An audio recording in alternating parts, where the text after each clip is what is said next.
할렐루야. 2021년 8월 7일 수요일 새벽 기도를 시작하겠습니다. 하나님 아버지 감사합니다. 하나님의 놀라우신 은혜와 사랑 가운데 하나님의 말씀으로 또 기도함으로 찬송함으로 하루 시작하게 하시니 감사합니다. 오늘 하루도 우리의 모든 남은 인생도 오직 주님께서 책임져 주시고 선하게 인도하여 주시옵소서. 모든 것 감사드렸고 예수님의 이름으로 간절히 기도 올리옵나이다. 아멘. 오늘 우리에게 주신 하나님의 말씀은 예레미야 48장 36절로 47절까지 말씀입니다. 하나님의 말씀입니다. 그러므로 나의 마음이 모압을 위하여 피리같이 소리내며 나의 마음이 길 헤레스 사람들을 위하여 피리같이 소리내나니 이는 그가 모은 재물이 없어졌습니다. 모든 사람이 대머리가 되었고 모든 사람이 수염을 밀었으며 손에 칼자국이 있고 허리에 굵은 배가 둘렸고 모압의 모든 지붕과 거리 각처에서 슬피 우는 소리가 들리니 내가 모압을 마음에 들지 않는 그릇같이 깨뜨렸습니다. 여호와의 말씀이니라. 어찌하여 모압이 파괴되었으며 어찌하여 그들이 애곡하는가. 모압이 부끄러워서 등을 돌렸도다. 그런즉 모압이 그 사방 모든 사람의 조롱거리와 공포의 대상이 되리로다. 이는 여호와의 말씀이니라. 보라, 그가 독수리같이 날아와서 모압 위에 그의 날개를 펴리라. 성읍들이 점령을 당하며 요새가 함락되는 날에 모압 용사의 마음이 산고를 당하는 여인 같을 것이라. 모압이 여호와를 거스러 자만하였으므로 멸망하고 다시 나라를 이루지 못하리로다.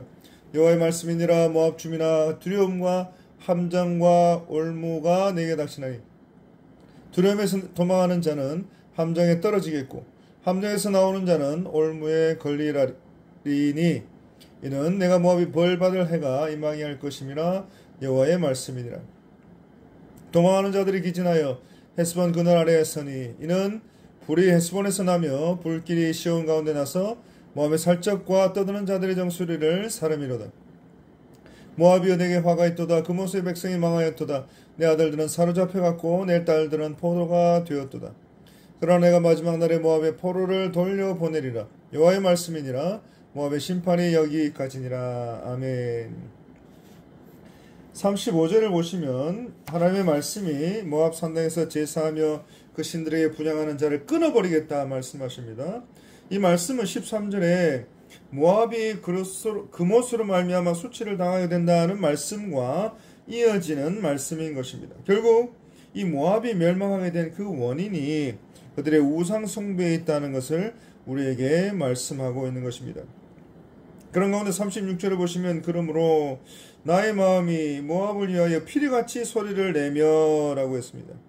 이 말씀은 이사야 16장에 있는 말씀처럼 이러므로 내 마음이 모압을 위하여 수금같이 소리를 바라며 내 창자가 길하레셋을 위하여 그러하도다 했는데 이 모압의 멸망을 슬퍼하는 선지자의 심정을 표현한 그런 말씀인 것입니다. 여기서 이사야는 모압을 위한 그의 애통함을 악기에 비유해서 말씀합니다. 수금이 사람 손에 의해서 소리를 내듯이 그 이사야의 마음이라고 하는 것이 심판의 말씀을 전할 때 기쁘고 아무 생각 없이 전하는 것이 아니라 모압의 그 비극적인 멸망의 자극을 받아서 깊은 고통을 느껴서 슬픈 신음을 바라고 있다라고 말씀하고 있는 것입니다. 그리고 이것은 바로 죄인의 멸망을 안타까워하시는 하나님의 그 마음을 대변하는 것이라고 말씀할 수가 있습니다. 그런 가운데 37절에 계속해서 말씀합니다. 모든 사람이 대머리가 되었고 모든 사람이 수염을 밀었으며 손에 칼자국이 있고 허리에 굵은 배가 둘렀다 했습니다. 큰 재난을 당했을 때 극도의 슬픔을 드러내는 그런 모습들입니다. 또 자기 몸을 자해하기까지 학대하고 있는 것을 나타내서 보여주고 있습니다. 그래서 이것은 더 이상 자신의 존재의 의미를 다 잃어버리고 말았을 때에 이런 모습들이 나타난다는 것입니다. 그래서 38절에 보시면 모압의 모든 지붕과 거리 각처에서 슬피 우는 소리가 들렸다고 했는데 이것은 모압의 그 슬픔이 개인적인 것뿐만 아니라 전 국가적으로 전 백성들이 함께 거국적으로 슬퍼했다라는 것을 우리에게 말씀하고 있는 장면입니다. 그래서 이 당시에 이 지붕이라고 하는 것은 지금과 달라서 걸어서 다닐 수 있도록 다 설계가 되어 있는 그런 형태를 가지고 있었습니다. 그러면서도 사람들의 눈에 쉽게 드러나는 것이 바로 이 지붕입니다. 그래서 이 거리나 이 지붕이라고 하는 표현들은, 그런 장소라고 하는 것들은 다 공개적으로 모든 사람들에게 드러나는 그런 장소를 말합니다. 그런 가운데 이런 장소에서 통곡을 한다라고 하는 것은 그들이 당한 슬픔이라고 하는 것이 개인적인 것이 아니라 국가적인 것을 보여주는 그러한 표현이라는 것입니다. 또한 마음에 들지 않는 그릇같이 깨뜨렸습니다 했습니다. 이 말씀은 모압에 대한 그 하나님의 멸망에 대한 심판에 의한 말씀이 토기장이가 마음에 들지 않은 토기를 깨뜨리는 것에 비유하고 있는 것입니다. 그래서 하나님께서 우주 만물에 대한 절대적인 주권을 가진 주권자 되신 분으로서 이 세상의 모든 나라들을 당신의 뜻대로 흥하기도 하실 수 있고 망하게도 하실 수 있는 그런 주권자이신 것을 다시 한번 말씀하고 있는 것입니다. 그러면서 39절에 교만했던 모압의 멸망이 열방 나라들의 조롱거리가 될 것을 말씀합니다. 더 나아가서 모압의 멸망이라고 하는 것은 열방 나라들에게 하나님에 대한 심판의 그 두려움, 심판에 대한 하나님의 경외하심, 또 하나님의 놀라우신 주권 되심, 그런 모든 것들을 하나님 앞에 고백하고 자백하고 하나님 앞에 나아갈 수 있도록 이렇게 설명을 하고 있는 모습인 것입니다. 그런 가운데 40절에 이는 여호와의 말씀이니라. 보라, 그가 독수리같이 날아와서 모압 위에 그의 날개를 펴리라 했습니다. 이 말씀은 드디어 바벨론 왕 느부갓네살이 모압을 쳐들어올 것이다 라는 비유의 말씀입니다. 그래서 아무리 강력한 방어체계를 구축하고 군사력이 탄탄하게 잡혀있는 그러한 모압이라고 할지라도 결국에는 느부갓네살이 이끄는 그 바벨론 군대의 침공에는 도저히 아무 대책도 없이 속수무책일 수밖에 없다라는 것을 우리에게 말씀하고 있는 것입니다. 그러면서 41절에 성읍들이 점령을 당하며 요새가 함락되는 날에 했습니다. 또 모압의 영사의 모함이 산고를 당하는 여인과 같을 것이라 했습니다.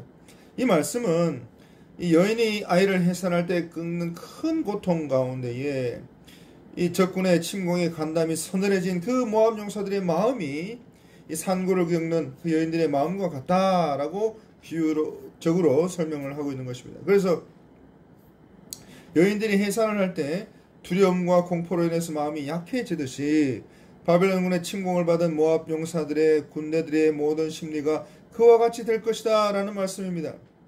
그러면서 42절에 모압이 여호와를 거슬러 자만하였다. 그래서 멸망하였다. 다시 나라를 이루지 못하였다 했습니다. 그래서 하나님께서 모압에 대한 심판이 매우 엄격하게 이루어질 것을 말씀하고 있습니다. 다시 말해서 모압이 이 멸망한 당한 이후에는 다시는 국가를 이루지 못하게 될 것을 말씀하고 있는 것입니다. 그리고 실제로 모압은 이 바벨론의 느부갓네살에게 멸망한 이후에 역사의 무대에서 그만 사라지고 마는 것입니다.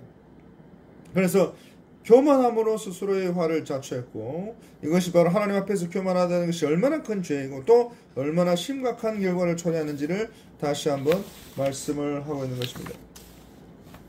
그래서 43절, 44절의 말씀에 기록된 것처럼 이 모압의 멸망이라고 하는 것은 도저히 피할 수 없는 불가피한 일이었다라는 것을 거듭해서 강조해서 말씀을 하고 있습니다. 그러면서 45절에는 바벨론 군대의 추격 때문에 어디에서도 안식을 누리지 못하는 이 모압 사람들의 지친 모습들을 자세하게 설명하고 있습니다. 그러면서 모압 백성들이 난리를 피해서 요새하던 이 헤스본으로 갔는데 그러나 그곳 역시 이미 함락되어 불에 타고 있었다는 것입니다. 그러면서 46절에 모압이여 내가 화가 있도다. 그 모세의 백성이 망하였도다 했습니다. 내 아들들은 사로잡혀 갔고 내 딸들은 포로가 되었다 했습니다. 이것은 이 그모스 신을 민족 번영의 수호신으로 삼았던 모압의 어리석음에 대한 그 조소인 것입니다. 그래서 모압인들은 그모스 백성이라는 이 별명을 들을 만큼 그모스 성배 그만큼 열심히 했지만 정작 이 그모스 신은 국가적인 위기를 당한 모압 민족들에게 아무런 도움을 주지 못했다는 것을 지적하고 있는 것입니다. 사랑하는 성도들, 이제 말씀을 맺겠습니다. 47절에 내가 마지막 날에 모압을 포로를 돌려보내리라. 여호와의 말씀이니라. 모압의 심판이 여기까지니라 말씀하십니다.